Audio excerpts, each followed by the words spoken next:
Olá, pessoal, sejam muito bem-vindos a mais um Mandicast. O Mandicast, o nosso programa aqui da Faculdade São Leopoldo Mandic, onde divulgamos temas variados da odontologia. Você pode nos seguir aí no YouTube da São Leopoldo Mandic ou nas mídias sociais também, nossos programas estão sempre no ar. E hoje, aqui começando o nosso ano de 2021, eu tenho a honra aqui de convidar a professora Lara Cândido, que vai falar com a gente aqui pelas nossas mídias, né, usando toda a nossa tecnologia que todo mundo aqui se adaptou.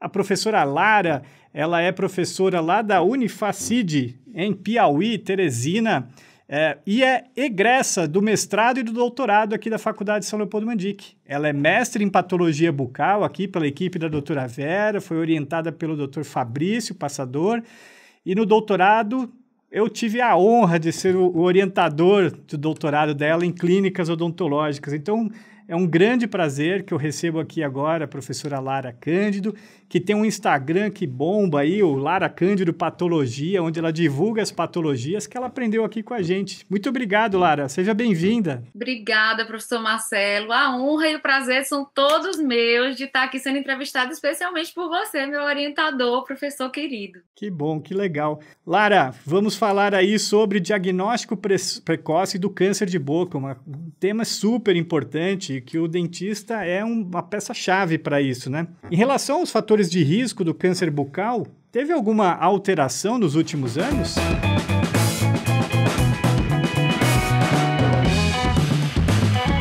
Basicamente não, Marcelo. O engraçado que você fala, quando você falou de diagnóstico precoce, é que o dentista, ele é peça-chave. Ele é peça-chave porque ele realiza o diagnóstico como profissional de saúde e porque ele orienta o paciente a reconhecer precocemente essas lesões.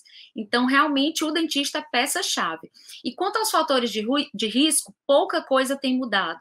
Então, se você terminou a sua graduação há mais de 10 anos e nunca mais estudou sobre câncer de boca, talvez você não tenha ouvido falar recentemente do HPV, que é o vírus do papiloma humano, como fator de risco, né, fator etiológico. Então, talvez tenha sido o que mudou um pouquinho nos últimos 10 anos, porque hoje a gente sabe, a literatura tem isso bem relatado. O HPV, ele é considerado hoje um fator de risco, especialmente o tipo 16 e 18, para o carcinoma de orofaringe. Então, para o câncer da parte posterior da boca. No mais, são aqueles fatores que a gente não cansa de lembrar, porque são importantes. O paciente do câncer de boca, a gente já fecha o olho e imagina aquele clássico paciente. Homem, com mais de 60 anos, tabagista e alcoolista. Então, de 80% a 90% dos pacientes de câncer de boca, eles fumam ou são ex-fumantes.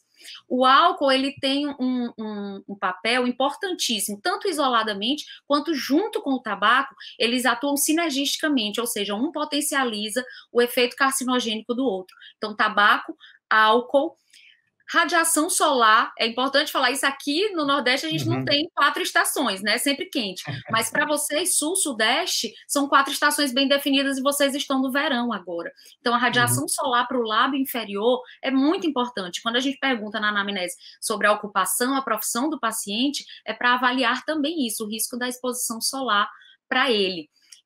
O trauma mecânico, ele já foi considerado isoladamente como um fator etiológico. Hoje a gente sabe que ele isoladamente não causa o câncer, mas quando ele está em alguns pacientes unido a outros fatores como tabaco e álcool, ele quebra aquela primeira barreira da mucosa e aí sim eu posso ter iniciando uma lesão maligna. Então, pouco mudou sobre os fatores, os principais são esses, o que a gente tem que fazer é realmente lembrar disso e lembrar de questionar o paciente sobre isso. E por que é tão importante esse diagnóstico precoce? O diagnóstico precoce, os estudos, cada vez mais eles relatam essa importância. O diagnóstico precoce ou tardio, eles são o ponto fundamental. Quando os artigos levantam isso, ele é mais importante, o diagnóstico precoce, do que o tipo de tumor. Por exemplo, para quê? Para a cura e para a sobrevida do paciente. Então, às vezes eu tenho tumores agressivos, mas que são diagnosticados precocemente. Então, o prognóstico para esse paciente, ou seja, as taxas de cura e de sobrevida para o paciente são muito melhores e esse paciente, obviamente, vai ser mais beneficiado. E quais são os fatores que contribuem para um diagnóstico tardio?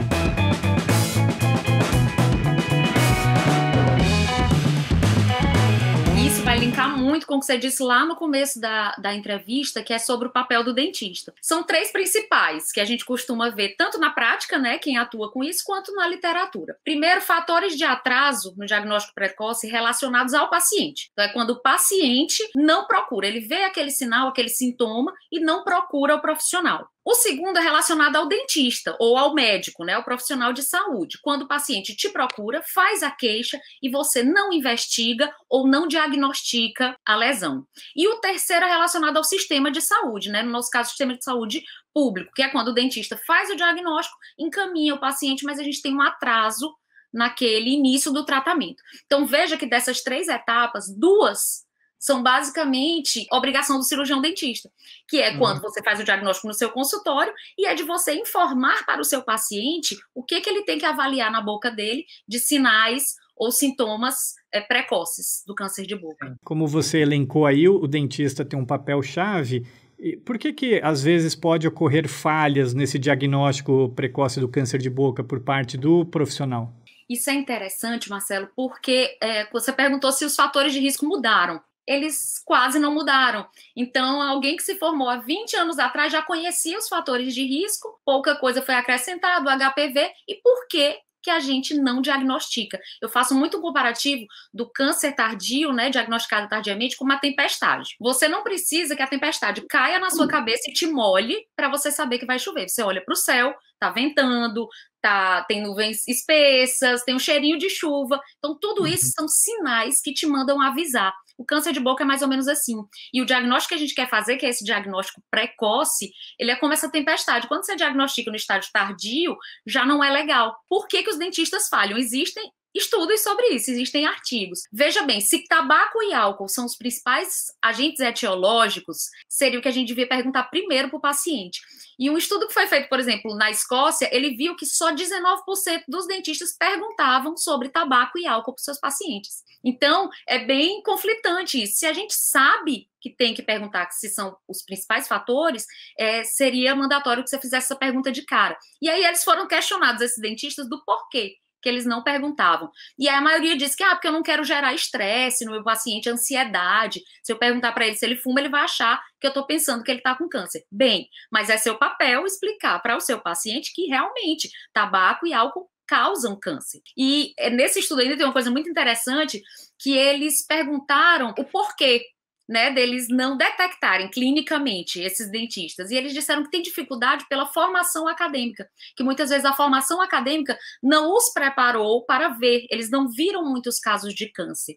Então, tá aí a importância também de saber e orientar, né, nossos alunos, nossos colegas, de que quando ele sente dificuldade em examinar, em diagnosticar e fazer, ele encaminhe para o especialista, mas não pode deixar o paciente sem o diagnóstico, sem o atendimento, claro. Então, qual que seria a conduta a ser seguida pelo cirurgião clínico, né, cirurgião dentista clínico, quando ele tem uma lesão suspeita de um carcinoma? A conduta talvez seja realmente o principal, né? Então, você, na sua anamnese ou durante o seu exame físico, intraoral e extraoral, você suspeitou de uma lesão maligna ou ainda, mais importante que isso, você não tinha suspeita de lesão maligna, você fez o tratamento que você acreditava e não funcionou, ou seja, eu tinha uma lesão, achei que era traumática, passei um corticóide tópico, não regrediu.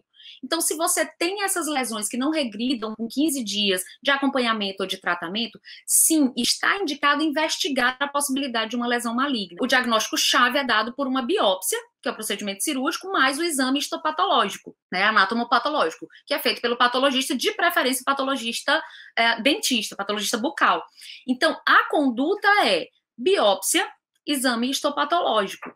Ah, Lara, mas eu sou, todo e qualquer dentista, ele está preparado para fazer biópsia. Mas se você não se sente confortável para fazer, preparado, você não é obrigado a fazer. Então, você encaminha. O mais importante é, o paciente não deve sair do seu consultório achando que ele não tem nada. Ele tem que sair do seu consultório diretamente encaminhado para um profissional da estomatologia, que é quem geralmente diagnostica, ou qualquer colega dentista, bucomaxilo. O importante é, o padrão-chave ouro de diagnóstico é a biópsia, que para lesões potencialmente malignas ou com sugestão de malignidades é a biópsia incisional, e a análise histopatológica por um bom patologista bucal. No nosso caso aqui, a gente manda sempre para o laboratório de patologia da São Leopoldo. E existe alguma dica para fazer as biópsias, seja incisional ou não? É o que os alunos mais perguntam, né? Eles gostam de saber sobre biópsia e eu acho isso legal porque eles se interessam de saber.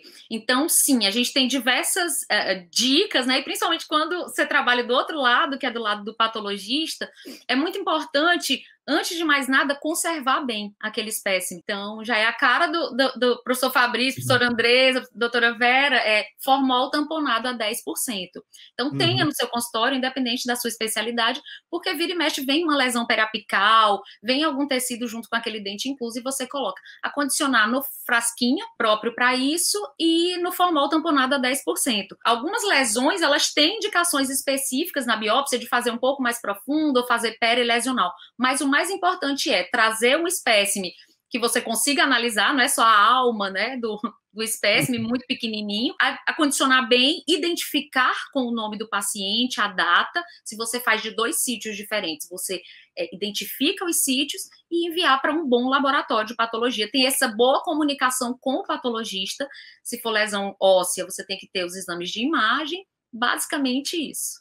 Legal. E para encerrar nossa conversa aqui, você agora é uma influencer da patologia com o seu canal lá, o Lara Cândido Patologia. O que te levou a fazer esse canal, abrir essa comunicação? Eu acho muito bacana, Marcelo. Antes eu tinha, na época do doutorado, eu sempre tive Instagram, Facebook, mas vira e mexe eu fazia postagens mistas. Eu gostava muito de postar minhas coisas do trabalho, minhas lesões, minhas cirurgias, mas postava muito de vida pessoal. Falei, gente, por que eu não uso isso já como professora, depois do doutorado, para mostrar os casos? A gente tem uma casuística aqui no nosso estado, no nosso serviço de patologia, no serviço escola, uma casuística enorme. Então, eu via, quando eu mostrava para os colegas, eles diziam, nossa, esse caso é diferente. Eu dizia, não, então eu tenho que compartilhar isso com os colegas e com os alunos. E eu acho fantástico. Hoje, às vezes, eu vejo um estudante de odonto do Rio Grande do Sul que olha lá e diz, professora, que bacana, posso usar esse caso para mostrar na aula? Então, eu acho que hoje, principalmente, é uma ferramenta importantíssima de comunicação entre nós, colegas dentistas, e entre nós, professores, e os nossos alunos. É uma forma divertida. Então, eu sigo as hashtags patologia, imunologia e estomatologia, e você acaba aprendendo achando que está ali só se divertindo. Agora, com muita responsabilidade, porque a gente sabe que nem tudo que a gente vê a gente pode acreditar. Então, duvidem. Procurem lá no PubMed, inclusive o que eu disser. Legal. E é isso que nós fazemos aqui no Mandicast também, convidando pessoas como você. Obrigado, viu, Lara, por essa ótima conversa que nós tivemos aqui, esclarecedora, que é importante para a gente levar aqui para o nosso colega cirurgião dentista, usando aqui as tecnologias até agora, né? Podemos falar com a professora Lara para trazer esse conteúdo aqui para você no nosso Mandicast. Se vocês gostaram dessa nossa conversa, não esqueça de deixar o like, né, Lara? Nós gostamos do nosso like. Não esqueça de apertar o sininho lá para se inscrever no canal do YouTube da Faculdade São Leopoldo Mandic para que você receba sempre os avisos de que um novo Mandicast está no ar. Muito obrigado e até a próxima.